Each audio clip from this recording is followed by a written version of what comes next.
तो लीजिए सुनिए रामदरश मिश्र जी की एक छोटी कहानी लड़की।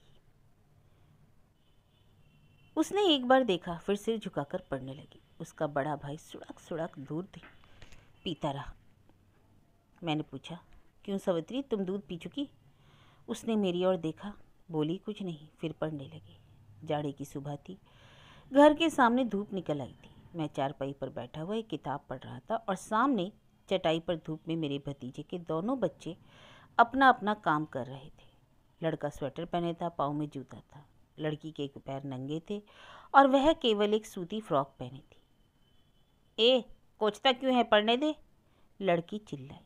मैंने देखा, लड़का उसे कोच रहा था, उसकी कलम छीन रहा था। अपने तो खुद पढ़ता नहीं, मुझे भी नहीं पढ़ने देता, दिन रात शैतानी शैतानी। लड़की ने लड़के को थोड़ा परे ढकेल दिया। वह थोड़ा लुढ़क गया।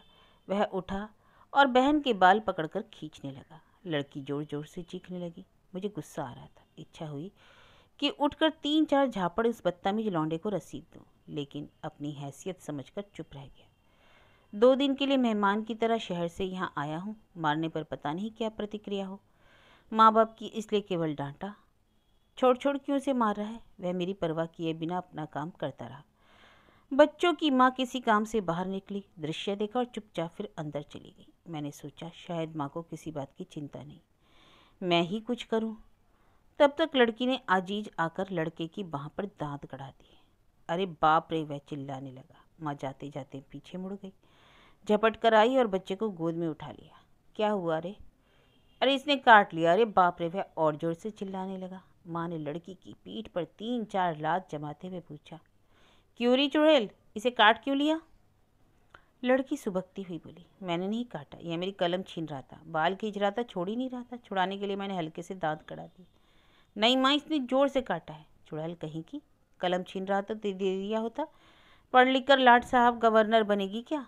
माँ ने कलम छीनकर लड़के को दे दी और उसे पुचकारते हुए बोली, लो लो लिखो मेरे लाल, हाँ लिखो मेरे लाल। लड़की ने मुंह चिढ़ाते हुए कहा, इसे लिखने भी आता है, रोज क्लास में पिटता है। चुप कर, चल जा अपना काम कर। बैठ गई सवेरे सवेरे पोथी पत्रा लेकर। राख पड़ी है, फेंका खेत में।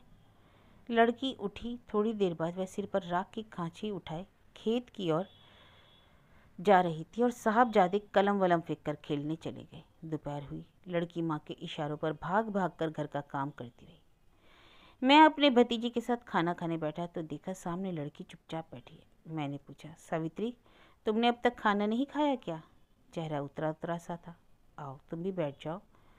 अरे वह बाद में खा लेगी, खाइए आप लोग। मैंने भतीजे की ओर देखा, उसके चेहरे पर कोई प्रतिक्रिया नहीं थी।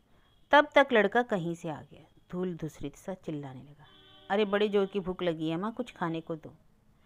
आओ आओ मेरे लाल, जल्दी से मुंह हाथ धो ले, तब तक खाना परस रही हूँ। उसने सामने पड़े कटोरे को पाँव से मारा। छन करके आवाज़ पटकता हुआ बोला, नहीं पहले खाने को तो, भूख लगी है। अच्छा भाई गुस्सा मत करो, ले खा ले। माँ ने झट उसके सामने थाली रख दी। मैंने भतीजे को देखा, वह निर्विकार भाव से खाए जा रहा था। लड़की चुपचाप मार खाई सी अपनी जगह सिमटी सिकुड़ी पड़ रही थी।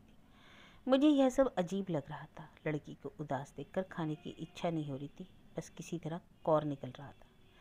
खा पीकर बरामदे में लेटा था। लड़का वहीं खेल रहा था। एकाएक चिल्लाने लगा, अरे माई रे, पेट में दर्द हो रहा है। टट्टी जाओगे? नहीं, दर्द हो रहा है।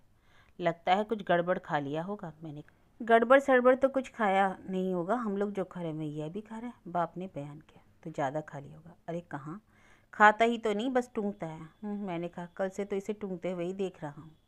अरे बहुत तेज़ दर्द हो रहा है, वह चिल्लाया। सावित्री।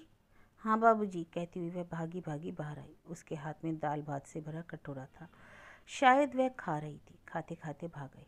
देख, खाना वाना बाद में कर लेना, जरा भागकर वैद्य जी को तो बुला ला, तब तक मैं बनिया के यहाँ जा रहा हूँ सोडा लेने। फिर वहीं से चिल्लाकर अपनी पत्नी से कहा, अरे मुन्ने को संभालना और थोड़ा पानी गर्म करके रखना, इसके पेट में दर्द हो रहा है। मैंने कटोरे को देखा, दाल और मोटा भात, लेकिन हम लोगों को तो बढ़िया चावल का भात मिला था, और इस लड़की के लिए सब्जी वब्जी भी कुछ नहीं। भतीजा बनिया के यहाँ से झल्लाया वो लौटा, साला कुछ नहीं रखता, दुकान खोल रखी है और जो चीज़ मांगो वही नदारत। तब तक सावित्री आ गई। बाबूजी, वैद्य जी तो कहीं गए हुए हैं। अरे यह कुलच्छनी जहाँ जाएगी वहीं काम नहीं होगा, माँ ने टिप्पणी जड़ी। लड़का चिल्लाया जा रहा था, अरे रुको रुको, तुम लोग परेशान ना हो, शायद मेरे पास पेट दर्द की कुछ गोलियाँ हैं। गोलियां मिल गई खिलाए। लड़का राहत अनुभव करने लगा। उसे नींद आने लगी। माँ उसे लेकर अंदर चली गई और सावित्री से कहती गई, खाकर झूठे बर्तन है, इन्हें मांज डालना। मैंने सावित्री को गोद में उठा लिया। इस लड़की के लिए मैं भीतर तक आदर हो आया। उसे प्यार किया। फिर कहा, तुम्हारा खाना पड़ा है बेटा, खा ले। गोद से उतरकर उसने कटोरा उठा लिया। धीरे धीरे खाना खाने लगी, एक उदासी के साथ जो उसके चेहरे पर चिपकी हुई थी। मैंने कहा, सावित्री बेटे। उसने खाते खाते चेहरा ऊपर उठाया, जैसे कह रही हो, हाँ कहिए, तुम्हें बुरा नहीं लगता?